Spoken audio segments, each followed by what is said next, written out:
orateur inscrit, M. Zitzenstuhl, pour le groupe Ensemble pour la République. M. Zitzenstuhl, vous avez la parole. Merci, Monsieur le Président. Madame la Ministre, Monsieur le Président de la Commission, Monsieur le rapporteur du texte, le groupe Ensemble pour la République avec Gabriel Attal va voter contre ce texte.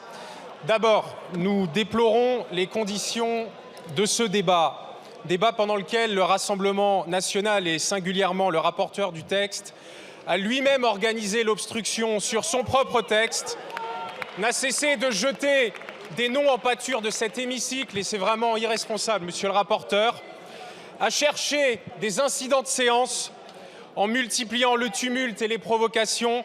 Et pour ceux qui auraient un doute, le Front National définitivement n'a pas changé et est toujours bien présent dans cet hémicycle. Ensuite, chers collègues, cette proposition de loi est un tissu de mensonges. Tout dans ce débat montre que le Rassemblement national n'est pas un parti de gouvernement et que le Rassemblement national est un parti irresponsable.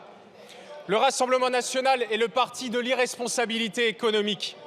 Irresponsable, car vous refusez de voir que l'augmentation de l'espérance de vie oblige à travailler collectivement un peu plus longtemps. Et vous n'avez répondu, monsieur le rapporteur, et mesdames et messieurs les députés du Rassemblement national, vous n'avez répondu à aucune de nos questions sur l'espérance de vie. Irresponsable, car vous refusez de voir que tous les pays d'Europe sont déjà à 65, 66, 67 ans, voire sur la route pour aller davantage, et que revenir à 60 ou 62 ans serait la ruine aujourd'hui de l'économie française.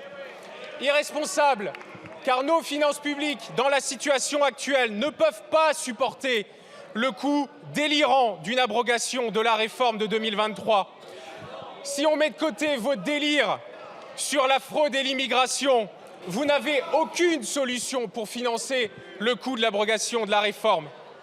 Irresponsable, car on ne peut pas faire croire aux Français aujourd'hui, en 2024, qu'il est possible de travailler moins longtemps, alors que le rapport entre actifs et retraités ne cesse de chuter dans notre pays depuis la libération et que l'Europe, sur un autre sujet, est en train de décrocher sur le plan économique, notamment par rapport aux États-Unis, et donc il faut travailler davantage pour améliorer la compétitivité de nos entreprises et de l'économie française. Irresponsable, car votre texte, et ça a été bien dit notamment par les groupes de gauche, en réalité ne permettra pas d'abroger la réforme de 2023. Et vous le savez très bien. Et ce faisant, vous mentez aux Français et pire peut-être, vous mentez à vos propres électeurs.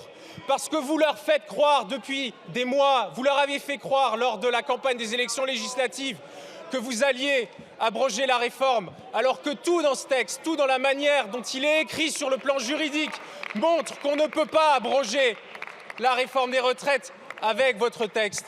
Et donc en mentant comme ça aux Français, en mentant comme ça à vos propres électeurs, vous entretenez la nation française dans le malheur et vous en êtes responsable.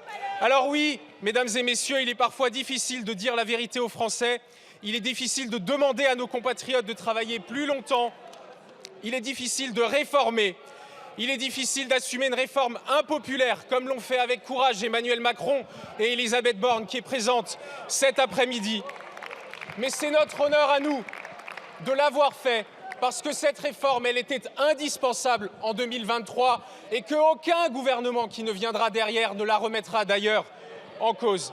Alors pour conclure, aujourd'hui le Rassemblement national, c'est clair, pour ceux qui en doutaient encore, a fait toute la démonstration de son irresponsabilité.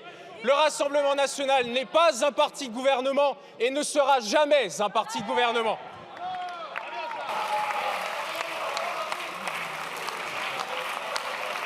Je vous remercie.